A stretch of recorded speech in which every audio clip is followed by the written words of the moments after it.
నరేంద్ర మోదీ గారి నాయకత్వంలోని కేంద్ర ప్రభుత్వం జీఎస్టీ 2.0 పేరుతో ఏమో సంస్కరణలని ఒక నిర్ణయం తీసుకున్న తర్వాత బహుశా భారతదేశంలో బీజేపీ పాలిత రాష్ట్రాలు కూడా దీని మీద ధన్యవాదాలు తెలుపుతూ తీర్మానం చేసి పంపించలేదో తెలియదు, కానీ ఆంధ్రప్రదేశ్ అసెంబ్లీ అయితే తీర్మానం చేసి పంపించారు.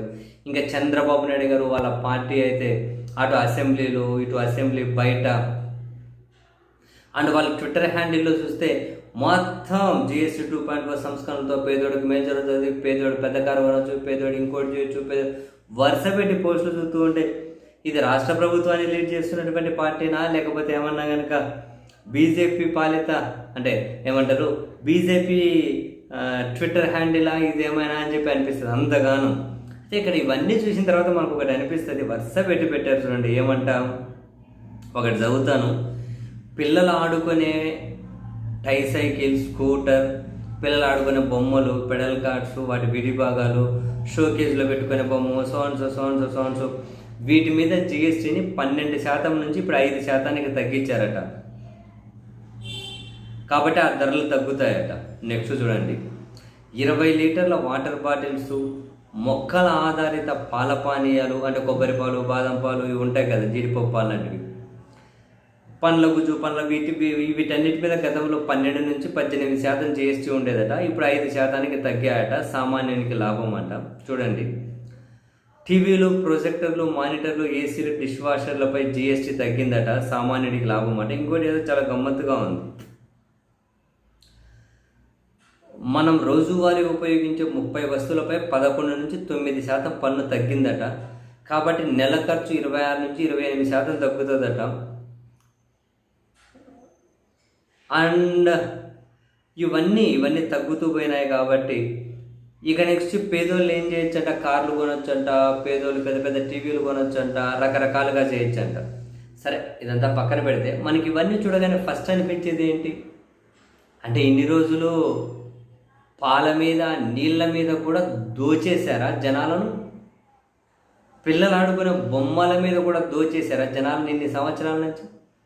ఇన్ని సంవత్సరాల నుంచి దోచేశారా? పాలు, నీళ్లు, పిల్లలాడే బొమ్మలు తోమినారా వీపులు?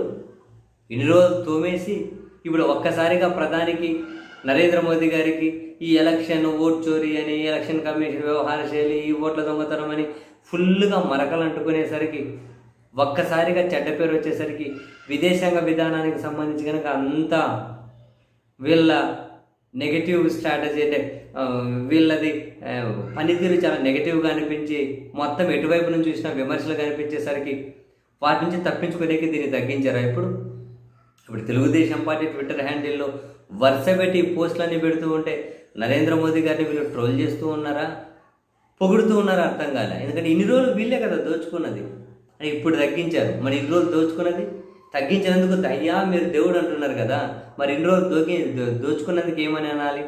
ఎవరైనా మినిమం సెన్స్ ఉన్న వాళ్ళు ఆలోచిస్తారు కదా. మినిమం సెన్స్ ఉన్నోళ్ళు బీజేపీ అకౌంట్ల కంటే మించి వీళ్ళు టీడీపీ అకౌంట్ల నుంచి జీఎస్టీ 2.0 సంస్కరణలు అని చెప్పి పెడుతూ ఉన్నారు. లిటరల్లీ మోదీ గారిని ట్రోల్ చేస్తున్నట్లే ఉంది. పిల్లల బొమ్మల మీద కూడా దుబ్బేశారండి ఇన్ని రోజులు 18% జీఎస్టీ, నీళ్ళ మీద, పాల మీద కూడా. మరి ఇప్పుడు మొత్తం నెగిటివ్ ఇమేజ్ వచ్చేసరికి ఆయనకి ఇప్పుడు తగ్గించి దాన్ని ఇంతగానో మళ్ళీ ప్రచారం చేసుకుంటున్నారా? ఏంచండి, ప్రపంచ దేశంలో క్రీడాకారులతో వాళ్ళతో వీళ్ళతో బర్త్డే విషెస్ చేయించారు కదా, అట్లా ఇది ఏంచండి ప్రమోషన్. వరుస పెట్టి టీడీపీ ట్విట్టర్ హ్యాండిల్ రాష్ట్ర ప్రభుత్వాన్ని కదా వీళ్ళు పాలిస్తూ ఉన్నారు. వరుస పెట్టి ఇవన్నీ చూస్తే మనకు ఫస్ట్ కలిగేది అదే కదా. పాల మీద తగ్గింది జిఎస్టీ, నీళ్ళ మీద తగ్గింది, పిల్లలు ఆడుకునే బొమ్మ మీద తగ్గింది. మరి ఇన్ని రోజులు తోచిండేది, ఇన్ని రోజులు రక్తంలా జలగల్లాగా పీల్చేశారు కదా రక్తాన్ని. మరి దానికేం సమాధానం చెబుతారు? నిజంగా ట్రోల్ చేసినట్లే ఉంది ఆయన. అన్నిటి మీద దోచేశారు ఇన్ని రోజులు అని నిజంగా ట్రోల్ చేసినట్లే ఉంది వీళ్ళు పొగడ్తలేమో కానీ.